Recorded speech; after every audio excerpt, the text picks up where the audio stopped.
That was cool, huh? That's the new technology. I've really got to get better at this. That was an intro video. Nobody. I mean, I'm sure Deshaun was like, "Hey, you should use intro videos," and now I understand what he meant. It's a little awkward that I didn't know that. Anyway, we're joined by the legendary Rossen Stoyanchev. How you doing, my friend? Very good. Good to see you. Happy holidays to everybody who's joining us again on the stream here. Look, we just got Spring Framework 7, huge release. I wanted to talk to you very quickly about some of the features in that release. Obviously, there's too many to count, but the thing I've been talking about and using and playing with a lot is the declarative sort of interface clients, HTTP clients. And so you worked on that, and yeah, you don't really need any introduction, but just in case, can you introduce yourself? Yeah, of course. I've been on the Spring Framework team for many years, going back to Spring Framework 3.1 was the first release I worked on, doing some refactoring for Spring MVC with Arian, learning the ropes. You said 3.1? 3.1, that's right. But I've known you for a lot longer. 3.1 came out in 2009 or 2010. 2011 to be precise. Yeah, so before that I worked on Webflow. Okay. So I started in engineering around 2009-10, working on Webflow initially, which is what sort of paved the way for me to work on the web in Spring Framework, because, and of course, before that, I was doing training and consulting, Spring teams, seeing a lot of Spring teams, and yeah, that was a different time, but I really enjoyed it. Okay, now I'm starting to. Okay, now I understand. I was gonna say I've known you for a lot longer than just that, and I remember you were doing stuff. Yeah. So since then, I mean, the Spring Framework has been my home. I've done lots of things around the web. There's been many phases and evolutions. We've had, the async and the streaming coming in, right. then the reactive space. Now, more recently, we're back to imperative and Loom and sort of news around that. But there's always interesting stuff to spend time thinking about. Do you think we'll ever get back to Spring Payment Services? Oh my goodness, that is the most frequently question asked that I don't know how to answer. Okay. Okay. Well, look. So the new. Okay, I wanted to talk to you briefly. I know your time is limited, and so I wanted to briefly talk about. Yeah, I mean, you have 4 really nice features in the new release. There's we mentioned the thing I've been using all the time, the HTTP clients. I'm a huge fan. API versioning. I've also been talking about that all the time. And then HTTP service client config. Obviously, that's I think that's a kind of an extension of the HTTP client stuff. And then the REST test client support. So 3 things, 3.5. Where do you want to start? Actually, can we start at the declarative? I call them declarative interface clients, whatever. But that thing has been so long in the making. Yeah. What is it? So basically going back to Spring Framework 6, actually, rewind, we introduced interface clients. That is something that existed for a long time in Spring Cloud OpenFane, more than 10 years. And that's where you can create an interface that looks like a controller or expresses the same annotations as on a controller. Bind it with a proxy factory, and it gives you something that you can use to make calls to the server, which is super convenient because I think many times the way you want to use HTTP is by exercising a Java API with given types, as opposed to, of course, in this approach, you have to create the types yourself, the input and the output types. But it's quite easy to put together these interfaces and get started on making calls without using REST template, REST client, web client directly. Right. So that gives you, something that's built. I mean, this was fine for a long time, existing in Spring Cloud, but they reached a point where, they wanted to make some changes, support the web client. So we talked about it, and it was a good opportunity to bring that into the Spring Framework, which we did. We thought we were pretty much done, but there was one area which small area that was not done, and that's how do you actually configure all these clients? Because what actually happens is that when you have these interfaces, you end up having quite a few of them Yeah. potentially. With you, because you're talking to a lot of services, microservices. You need to make these remote calls, and ideally, what you want to do is you want these to be Spring Beans. So it's just an interface. It needs to be passed into a proxy that gives you into a proxy factory that gives you the proxy. But then you also want to turn it into a bean so you can inject it into your code and you can All right. use it to make calls.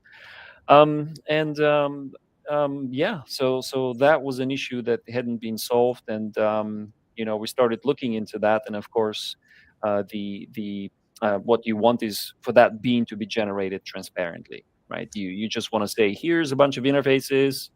I want them to talk to these servers through these REST clients. I just make them beans. I don't want to Yeah. do it by hand for every single one.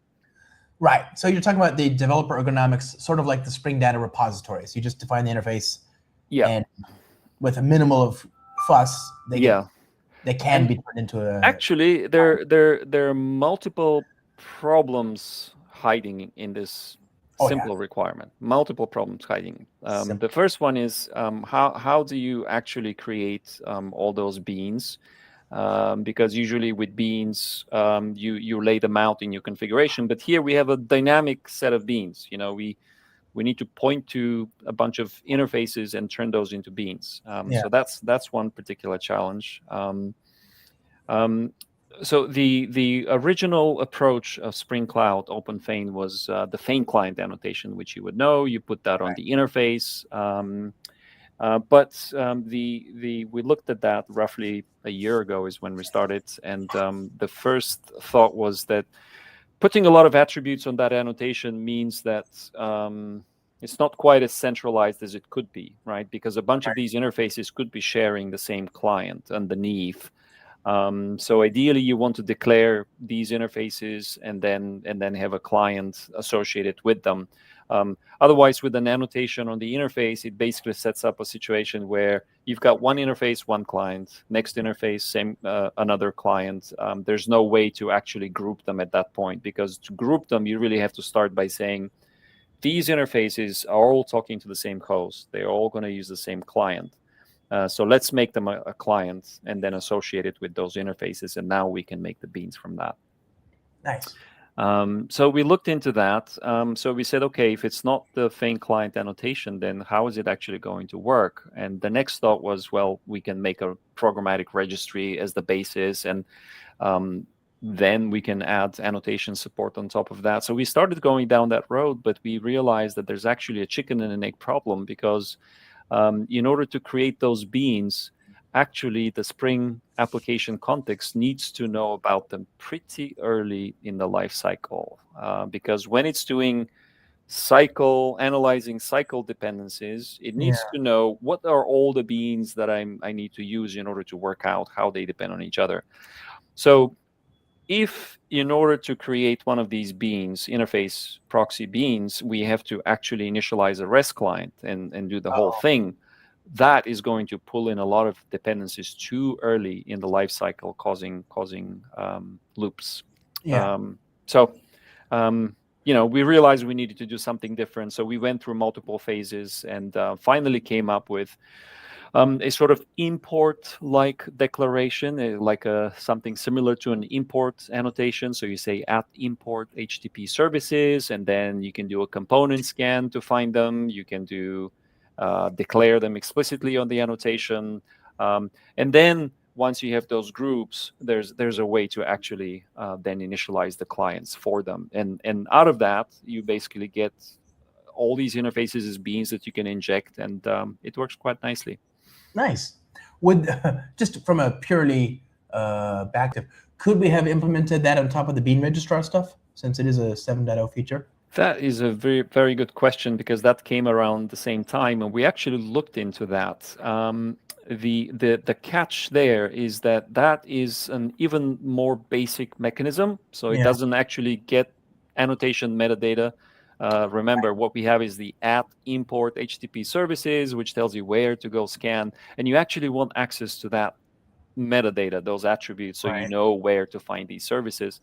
And the bean registrar operates on a slightly lower level, doesn't actually get that that level of detail, doesn't get Okay. that information. Super cool. So I mean, this is the kind of stuff where when it works well, it really works, and I'm glad you did that. Yeah. So now you can just so the simple case is import HTTP services, point it to an interface or an array of interfaces, and that'll work. Optionally, if you want to specify allocations of REST clients or REST templates, do we support that? Mm-hmm. And web clients? Well, no, not for the for interface clients, yes, but not for the auto configuration. That's REST client only and web client. Okay, so if we want to specify which clients are allocated to which interfaces, we can use the configurer. Yes. And that's a group. There's literally a concept of a group, so you can say. Yeah. So once we call it the group and say these are the interfaces by scanning, give it a name like, my host, let's say. Yeah. Then you can create a configurer that lets you then work on the underlying client and HTTP service proxy factory if you need to work on one or both. Yeah. And you can customize a whole bunch of things, and all of that belongs to the group, which then is associated with these interfaces. And this group configurer is something which I would compare to a customizer in Spring Boot, like a client customizer.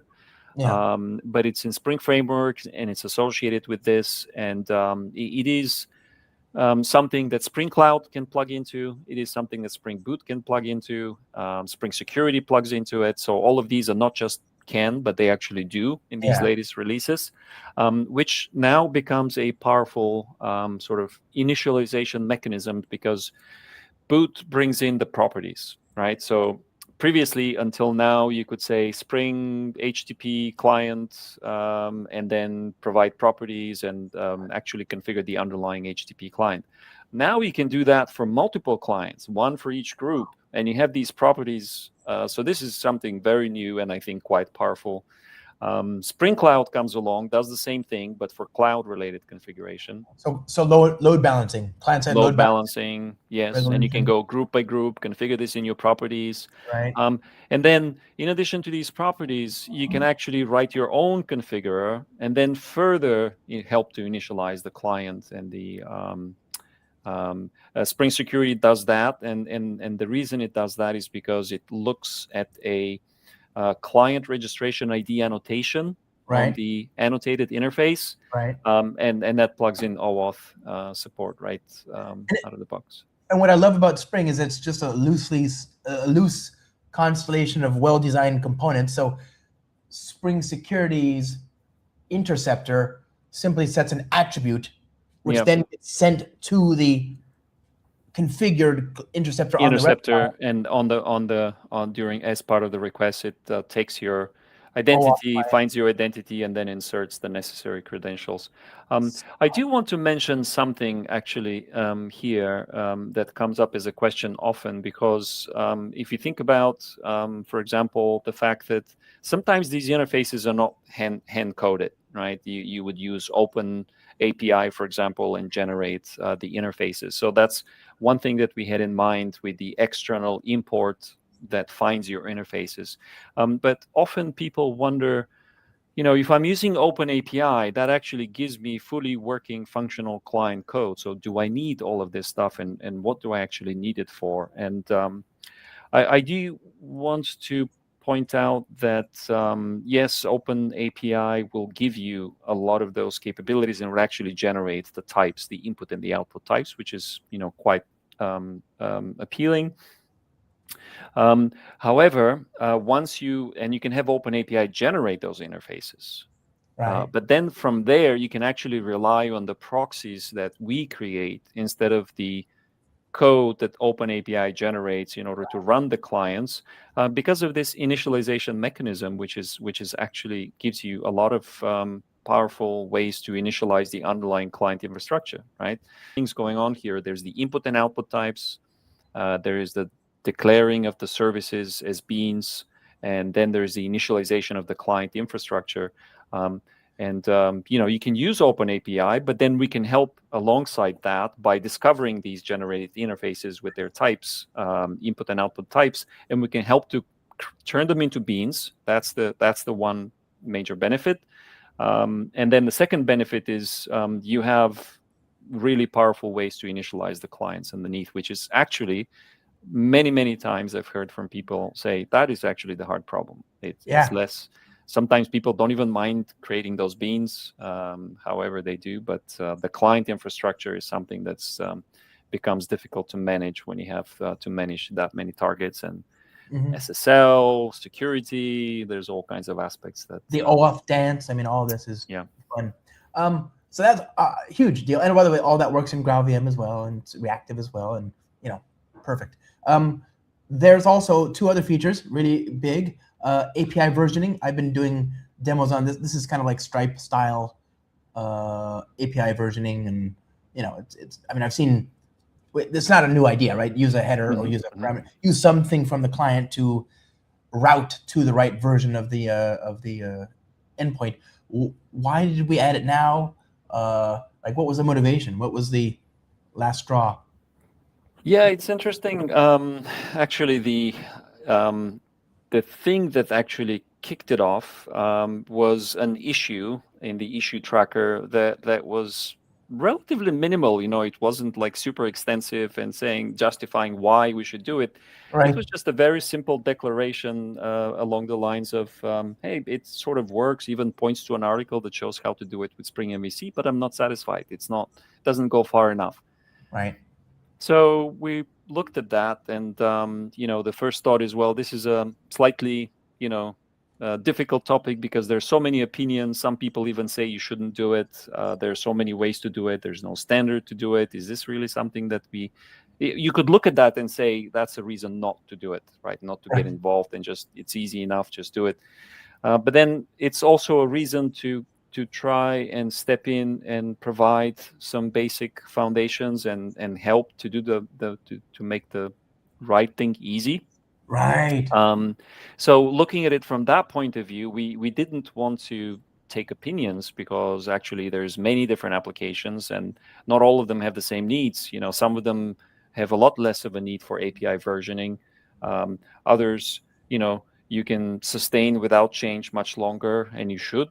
But we wanted to make sure that if you have to do this, and it is actually a very, very common practice, then it's available. I will tell you that after creating this, we were surprised by the popularity of the feature. I mean, it just, it became the most popular topic at Spring I/O, as you know.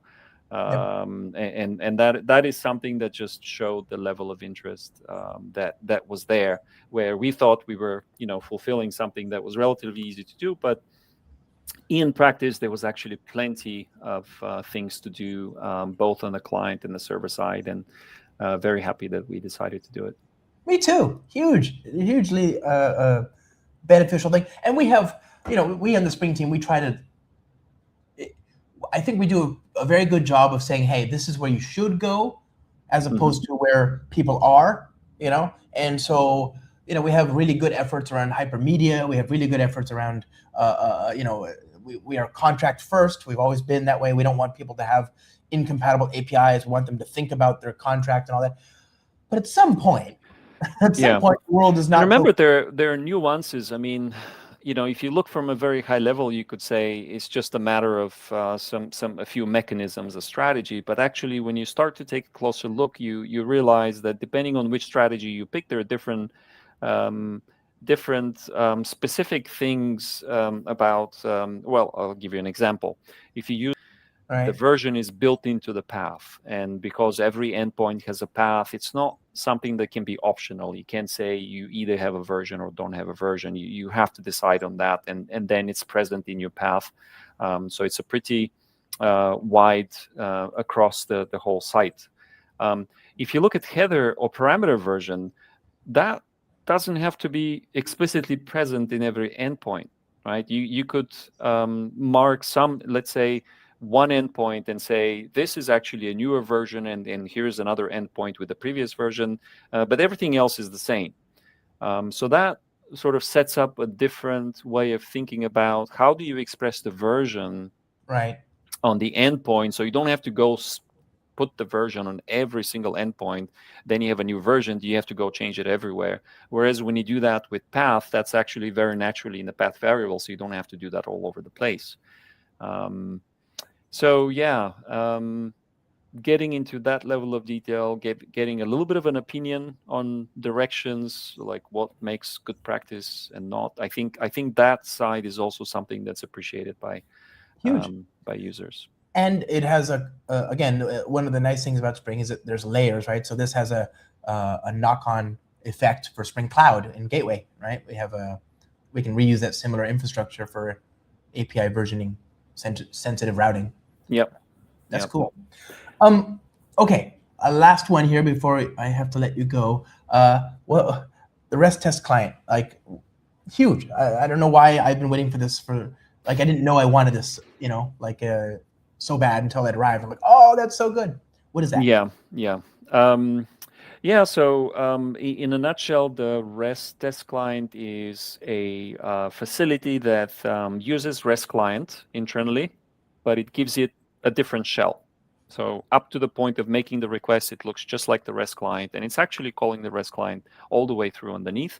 But once you make the call, then everything from there is focused on testing. So, for example, you have assertions, you have a workflow that's aimed at different ways of asserting. Maybe you want to go look at the body, maybe you want to do a JSON path, maybe you want to assert headers, status. So providing all these options is there. And also, if you want to, you can use it. This is another difference. So instead of necessarily calling a server, Yeah. You can actually do this without a server with mock MVC. And so instead of creating a client factory to connect to a server, we actually create a client factory to connect to mock MVC. So there's no server. So we just translate into server-side mock MVC request and response. Right. We make the call, and then we bring that back. There are other benefits. For example, we cache the response, so you can actually read it multiple times. And this was important, for example, for Spring REST doc, because when you're documenting your API, you want to exercise it, and Right. then you want to actually record separately what was the response. You want to get the content of the response so you can create the documentation, or the REST doc can create it. Right. So that ability to read the response more than once was important. So it provides things like that out of the box. And then one more thing that we did for REST client, which I think is really worth mentioning, and it actually we did for web test client as well, which is that we now have AssertJ support for both of them. So one option is you can use REST client and you can make the call, and then you can continue in a chain. And for example, that allows you to convert into an object and then compare the object, decode as a client. But you can also exit quite early, and then you create this response assert, and then you start doing this. You have all these options to do this with AssertJ. So if you are, for example, familiar with mock MVC tester that we added in a prior release, 6.2 maybe, which is basically AssertJ support for mock MVC. Well, it shares a lot of API surface with that, but this is with REST client underneath. And we did the same thing for web test client. So both of these things are available. But really, I mean, the REST test client, up to that point, the answer was web test client, which you can use with mock MVC. So you can say mock MVC web test client, and mostly you don't actually really need to know or use Webflux or Flux, because it is built to be blocking. So your assertions are still blocking style. So the convenience factor is there, but the requirement was, let's use REST client internally, the exact same infrastructure as we use in production. Right. So that was one reason to create REST test client. It makes sense, it's something that, of course, with web test client, you can do a bit more because you can test streaming using Flux. So if you have SSE endpoints, then web test client is still the thing. But yeah, so at the moment we have mock MVC web test client and REST test client, which directly overlap with each other. Right. I think at some point we will probably phase out the mock MVC web test client because REST test client should be the answer there for now. It's so good. That's That's so good. Was that designed in? Did you work with Sam on the REST test client, or is that just so actually that came pretty late in the cycle. It wasn't originally something that we were planning to do, and actually it's a great story. Somebody from the community in Atlanta, Georgia, I think, stepped in and sent a pull request that was actually pretty complete in terms of what needed to be done. Of course, we went through multiple iterations, so even if it's complete, such a major contribution, it's difficult to get it right from the start. So we went through multiple phases, and then there were plenty of things that we had to add afterwards, to make it to what it is now. But that initial start was very important, and the pull request was very much appreciated because it really provided quite a bit of the initial work that was needed. Well, and it also demonstrates a demand, right? Like, this is what I love about our community. When people send pull requests, they're providing two things: a demonstration of a need and code to help supplant the need. That's a wonderful synergy. Yeah. I should actually, one other topic that's worth mentioning is that we have announced some plans for the REST templates. So that's there is a blog post on this. There's actually a whole roadmap to GA series blog post. There's one on state of HTTP clients, it's called. So that takes you a bit through the history of our clients, because we started with the REST template and the web client. Now we have the REST client, and we've reached a point where we want to eventually deprecate the REST template. But I think reading the blog post will give you good context. The short story is that the REST client is a sort of a modern API on top of the same infrastructure as the REST template, so they are equivalent in terms of capabilities. Where the REST template falls short is that because of the template methods, they've become so many. There are now a number of things that we cannot easily build into it. So if you talk about API versioning, for example, there's no easy way to bring that in, because if you want to insert a version, where do you put that version on all the template methods? That becomes a challenge. Whereas with the Fluent API, we just add a version method once, and it's conveniently available when you build requests. So there's a lot of things. There's actually a number of features that are mentioned. De facto, the REST template is falling behind, right? And it's not because we don't want to keep it up to date. Well, for once, we don't want to maintain two different clients that do exactly the same thing.